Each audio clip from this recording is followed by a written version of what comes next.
know. You never know. All right, how you doing, folks? This is You Never Know, and I'm David Olney, and it's spring, and that's good, but it's dreary, and that's not so good. But even dreary days in spring look better than winter. So chin up. Let me see. I try to think of things and have some kind of concept going before I do these shows, but nothing makes sense today, so it's just kind of stream of consciousness. So we'll begin with an Aesop's fable. Randomly picked. Okay, everyone knows that story. Okay, the geese and the cranes. Some geese and cranes were feeding together in the same field one day when a bird catcher suddenly came upon them. Since the cranes were slim and light, they could fly off right away and escape the bird catcher's nets. The geese, however, weighed down by their fat, could not take off so easily and were all captured. The moral is, those who are caught are not always the most guilty. What? I guess, they thought about, you would think it would be,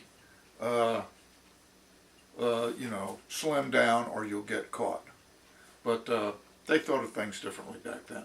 Those who are caught are not always the most guilty. That's a strange little thing, but there you go. I saw that book today on the way over here. I had to kill a little time, so I went to this little bookstore just to look at things. And I saw Aesop's Fable, and the other day I read this really strange story by Robert Coover, who's the guy who wrote the Universal Baseball Association. This fantastic book about baseball.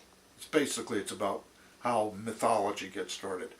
But anyway, in that story, Aesop has created this forest in his imagination, but this is what Robert Coover does. He now lives in the forest, and he's made up all these animals all around him. And it was okay for a while, but the lion, the king of the forest, is now dying, and so chaos is looming. Once the lion dies, there'll be a power vacuum in the forest, and all hell will break loose. And it's just a strange story. And it mentions that, according to legend, Aesop was a hunchback, and kind of a really weird-looking fellow. Not that there's anything wrong with being a hunchback, but I didn't know that. And there you go. Today is random facts that don't seem to connect. Thank you very much. What happened? What happened? Serious about sonnets. Meg at the Art and Invention Gallery in 5 Points, East Nashville, has some of my sonnets on wood and stock. What is that, you ask? It's original poetry, sonnets, and illustrations from me. So, if you don't like the sonnet, you'll probably not like the picture. So there you go. But, I don't know. Go and take a look at them. Will it kill you? For God's sakes. Okay, coming up. Getting busy in May with a Northeast tour running through Wednesday, May 2nd through Mother's Day. Running Wednesday, May 2nd through Mother's Day in mid-May. Pittsburgh, PA, Rochester, New York. Averill Park, New York. Norwood, Massachusetts. Woo, woo! Are you ready for the night train? West Dennis, Massachusetts. New York City, home of the blues. Newton Square, Pennsylvania, and, of course, Gaithersburg, Maryland, at the Arts Barn, preceded by a limited seating songwriter workshop that afternoon. Here's your big chance. Oh, I'm so worried. Also in May and in June, Memphis, Tennessee, Springfield, Missouri, Tulsa, Oklahoma, various points in Iowa, including a return to Byron's. Okay, that makes sense. Finally, Byron, the bastion of sanity in Iowa. All right, you can find out all the stuff on davidolney.com. Here's another random thing. I got a CD by Hector Quirko, and he plays guitar behind R.B. Morris. And this CD is like really, really good. So if Hector Quirko, Quirko, you know, look it up and give it a listen. I mean, I've been listening, you know, I knew Hector played good because I've done a bunch of gigs with R.B., but I never heard him play solo. And it's, you know, he's as good as anybody as far as I'm concerned. Okay, any other random fact going through my head? No. If it does, you'll be the first to know. So, let's do a song.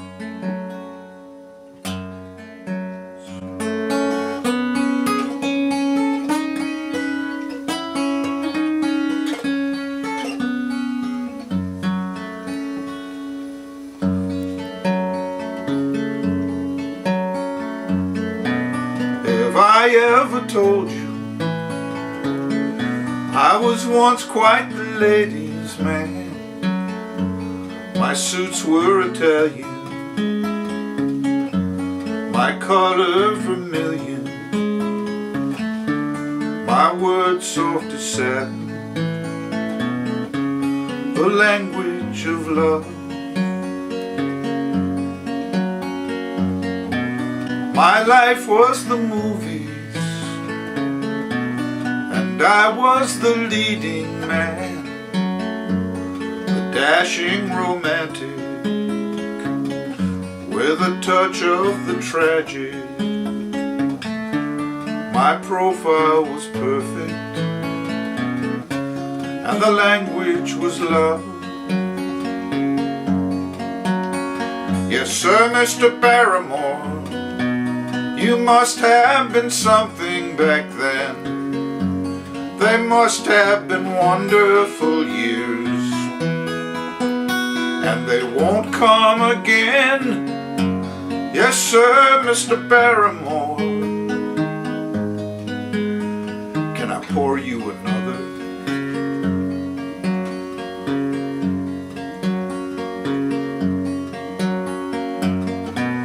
The women were lovely in the flickering Hollywood light. Of course there was Garbo, Dietrich and Harlow. The look was come hither, and the language was love. And my God, the parties, the nights were as bright as the days. The air smelled like honey, the stars shone like money in the roar of the 20s. The language was love. Yes, sir, Mr. Barrymore, you must have been something back then. They must have been wonderful years, and they won't come again. Yes, sir, Mr. Barrymore. One more on the rocks.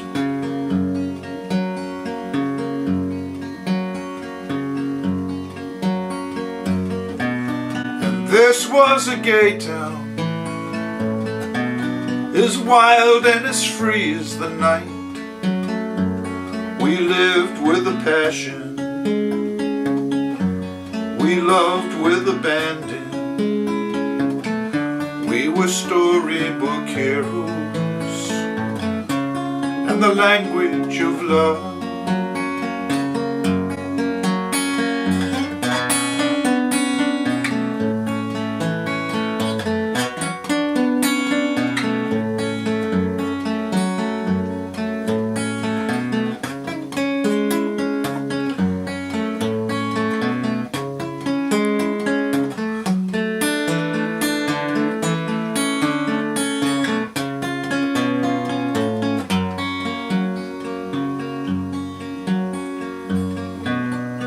What was I saying?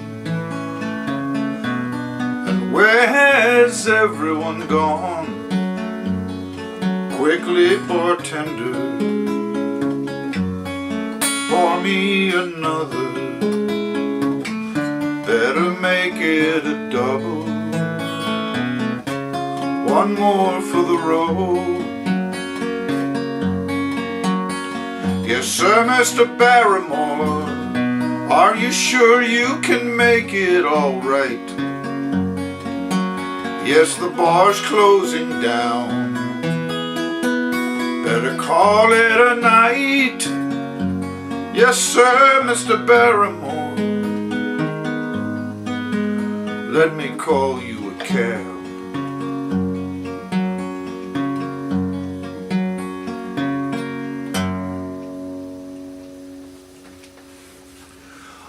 All right, Barrymore Remembers. Just thinking about John Barrymore and the, Great Gatsby kind of world, and I love watching old movies and just trying to think. You look at an old movie from the 30s and you go, the world couldn't have been like that any more than the world is like what Hollywood shows now.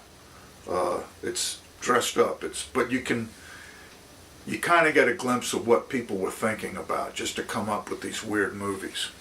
So Barrymore Remembers, and I always saw the bartender, yes sir, Mr. Barrymore. He does not care. Barrymore is just, maybe he'll give a good tip, Yeah, it's like the drunk guy in the bar is actually the most romantic. Everybody else looks terrific, But the true romantic is the drunk guy sitting at the bar blathering on about things he did in the past. So, that's happy. Okay. Anything else? No, I can't think of anything. And anyway, the stuff I'm thinking about now doesn't fit into the stuff I was thinking about before. There is one other thing. Haikus. Here's a haiku. It's got to go 5 syllables, 7 syllables, and end up with 5 syllables, right? Okay. My echo echoed. My echo echoed, and then was heard no more. Cool. All right, I'll see you next week. You never know. You never know. You never know.